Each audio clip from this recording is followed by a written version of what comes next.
Ladies and gentlemen, boys and girls, we as people love labels. It makes the world easier to digest. Cheater, victim, good, bad, loyal, disloyal. But life isn't a black and white script. It's not a clean cut scene where the villain twirls his mustache and the hero walks off into the sunset. No, my friends, real life is full of gray zones, silences between dialogues, and emotions that don't always follow logic. When a woman cheats, society's reflex is to judge harshly, quickly, loudly. She betrayed him, or she must be selfish, or she must be heartless. But stop, just for a second, stop the dramatic background score playing in your mind and listen. What if she wasn't trying to destroy anything? What if she was just trying to feel alive again? You see, women, especially in our culture, are taught to give. From the time they are little girls, they are handed invisible trays of responsibility. Smile, be polite, dress properly, love your family, be patient, be understanding, be everything for everyone. And they do. God, do they give. They become daughters who stay silent to keep the peace, wives who sacrifice dreams, mothers who forget their own names while raising their children. And for the longest time, they believe that love means losing parts of yourself for someone else. But then, somewhere along the way, something shifts. Maybe it's years of being unacknowledged. Maybe it's a partner who no longer looks at her like he did when they first met. Maybe it's a house full of people but a heart echoing with loneliness. Maybe it's just exhaustion, the kind that doesn't go away with sleep. And in that moment, she doesn't think of rebellion. She thinks of relief, of connection, of someone seeing her not as a cook, a caregiver, a background character, but as a woman, a person, a soul that once used to laugh without thinking. Does that justify the act? No. But does it explain it? Yes. An explanation is where empathy begins. The truth is, humans are not programmed lines of code. We are messy, emotional, beautiful creatures who sometimes make terrible decisions out of heartbreak, not hate. And I know what some people are thinking. Why not leave? Why cheat? Because sometimes people don't want to destroy the life they built. They just want to feel something again without setting fire to everything else. It's not courage that's missing, it's clarity. Clarity doesn't come when you're drowning in numbness. It comes much later. Often too late. Often too late. I once read somewhere, people don't cheat when they stop loving. They cheat when they stop feeling loved. And that is the core of human complexity. You can sit across the dinner table from someone for years, share a life, a roof, a routine, and yet feel like you're living with a stranger. The world outside applauds the photos you post, the anniversaries you celebrate, the roles you perform. But what the world doesn't see is the silence between those pictures. The nights you cry quietly in the bathroom, the days you dress up and still feel invisible, the way your laughter becomes forced, the way your eyes dim, one unspoken disappointment at a time, and then someone, maybe a colleague, maybe a friend, maybe even a stranger, says something simple. You look tired. Are you okay? You matter. You matter. And suddenly it's like a breeze through a suffocating room. Is it love? Not always. But is it tempting? Oh, absolutely.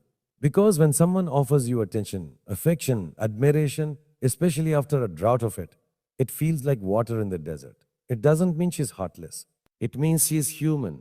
We are so quick to crucify women who cheat, yet so slow to ask, what did she endure before she broke? And no, I'm not saying all who cheat are victims. I'm saying people are more than their worst decisions. We all want to be the hero of our story. But sometimes even heroes fall. And when they do, what they need is not a stone thrown at their chest, but a mirror held up to their soul.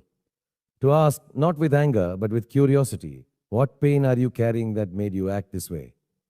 Human complexity doesn't excuse betrayal, but it reminds us that behind every act is a story, and behind every story is a person. So before we judge a woman who cheats, maybe we should ask ourselves, what kind of world have we created where she felt that was her only way to feel alive again? Because in that question lies not her shame, but our collective responsibility. Sometimes the loudest thing in a relationship is the silence between words, the silence between two people lying side by side but feeling 1,000 miles apart. That silence, it can be deafening. We talk so much about betrayal, don't we? The drama of it, the act of it, the shock. Oh. But we rarely talk about the space that came before it, the emotional drought, the desert in which love was once planted but never watered again. That's where the emotional void begins. People think cheating happens in a moment, in an impulsive text, a stolen kiss, a reckless decision. But it doesn't. Cheating begins quietly, subtly, silently. It starts with someone feeling invisible. A woman can wake up every morning, make breakfast for her family, pack lunches, go to work, smile through meetings, come home, help with homework, clean up after dinner, and still go to bed feeling unseen, not unloved exactly, but not felt, not touched with the soul, not noticed in the way she used to be. In the beginning, love is loud. It's dramatic. It's the stuff movies are made of. Eyes that linger, hands that brush accidentally but say 1,000 things. It's butterflies, fireworks. Songs playing in the background of every moment. But love that isn't nurtured becomes background noise. And no matter how strong she is, how responsible or put together or loyal, if a woman keeps pouring from her cup without ever being refilled, she begins to fade. And here's the thing, she doesn't even realize it at first. She thinks she's just tired. She thinks it's just a phase. She blames herself for not being as cheerful, as glowing, as fun as she used to be. But what she's really suffering from is emotional starvation. She's craving attention, not the shallow kind, but the deep gaze that says, I see you. I still choose you. You matter. She's craving affection, not the routine hug before leaving for work, but the kind that feels like home. She's craving presence, not bodies in the same room, but hearts in the same moment. And when that craving goes unmet for too long, the void grows. She doesn't wake up one day wanting to cheat. That's not how it works. She wakes up wanting to feel. And when someone comes along, maybe a friend, maybe a stranger, who makes her laugh again, who notices the little things, who listens with his eyes and not just his ears, it shakes her. Not because he's perfect, but because he makes her feel alive, wanted. And when you've been emotionally numb for so long, feeling anything becomes intoxicating. Now, some people will say, have fire, to partner. Why not fix it? And to that, I say, sometimes she tried, but her words were dismissed. Her tears were misunderstood. Her tears were misunderstood. Her silence was misread as moodiness. Eventually, she stopped asking to be seen and started looking elsewhere to be found. It's not just a romantic issue, it's a human one. We all want to be felt deeply, to know we still spark something in someone's soul. Soul. Think about it. How many couples are there who sit across from each other every evening, scrolling on their phones, sharing space but not their hearts? How many women serve dinners with a smile but a storm inside? How many give and give and give and give and never ask for anything in return? Until one day their emptiness becomes unbearable. The emotional void is not created overnight. It's built with every ignored how was your day every year overreacting. Every moment her presence was taken for granted. Every time she dressed up and no one noticed. Every time her laughter faded and no one asked why. And that's when the risk appears. Not out of evil, not out of malice, ahoti, evil, but out of hunger. And the worst part, even after crossing that line, after stepping into something forbidden, she may not feel joy. She might feel guilt, shame, confusion, because it's not about not loving her partner. Her partner longer recognizing herself. Cheating for many women isn't a declaration of desire. It's a symptom of depletion. And maybe we, as a society, need to stop making villains out of people and start asking, what made her so emotionally empty that she reached for something, someone, anything, to feel again? We need to talk about affection, about presence, about emotional intimacy. Because love isn't just about being faithful in action. It's about being faithful in energy, in attention, in care. It's about choosing each other every day. Not just in public, not just in anniversaries and photos, but in the quiet, ordinary moments. Because if we don't choose each other in the small things, we risk losing each other in the big ones. You know, it's funny. No, not haha funny, but tragically ironic. How the world reacts when a woman cheats. The way the volume of society suddenly goes up, the judgment becomes louder, the shame is served quicker, and the headlines are sharper. She becomes the villain, the destroyer, the home wrecker. But when a man cheats, It's different, isn't it? We say things like a man are like that only. It's just a mistake.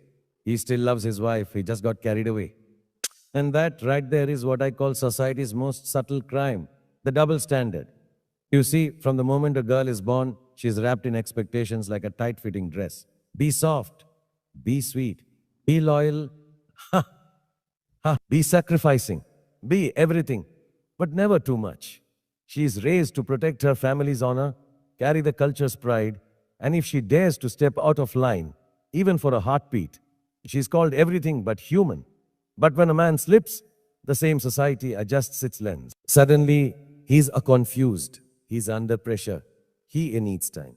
And the same people who tear a woman apart will gather around him with a drink in hand, saying, "It happens." Yeah. Why?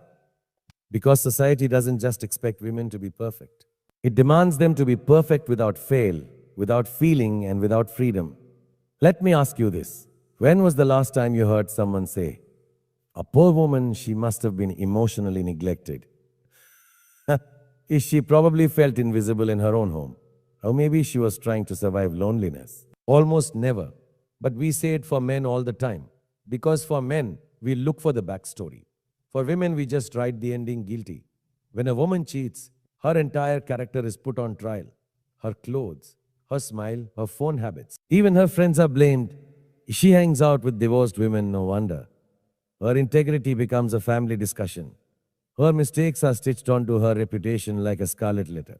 But for a man, his mistake is just a moment. Something to forget, to move on from. Why is she shamed? And he is understood. Because society isn't fair. It's convenient. It worships women when they're mothers, saints, or sacrifices.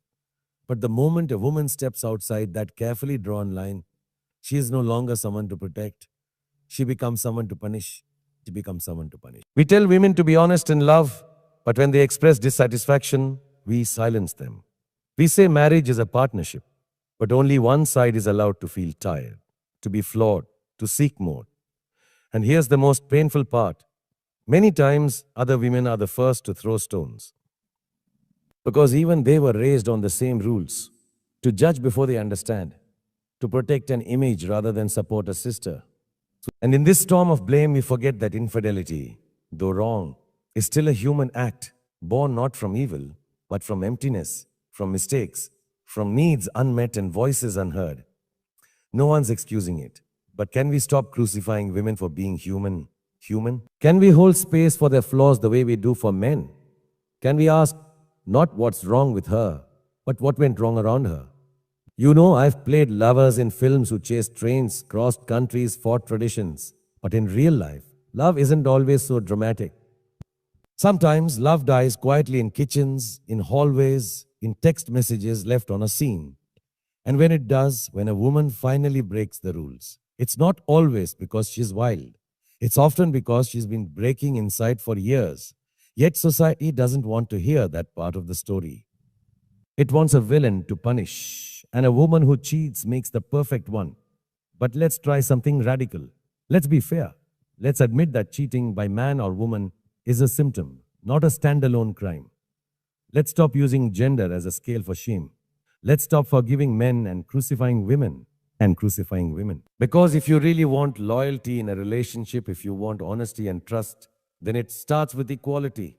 It starts with seeing both partners as people, flawed, emotional, capable of making mistakes, and also of redemption. We don't need more rules. We need more compassion. More truth-telling, more courage to understand before we judge. Because in the end, we're all walking stories. Some chapters are glorious, some are shameful, but all of them deserve to be read completely, not just the parts that are easy to accept. So the next time you hear that a woman cheated, don't lower your voice and raise your eyebrows. Raise your understanding. Raise your humanity. Because love may be blind. But society has one eye open, and it's always watching women.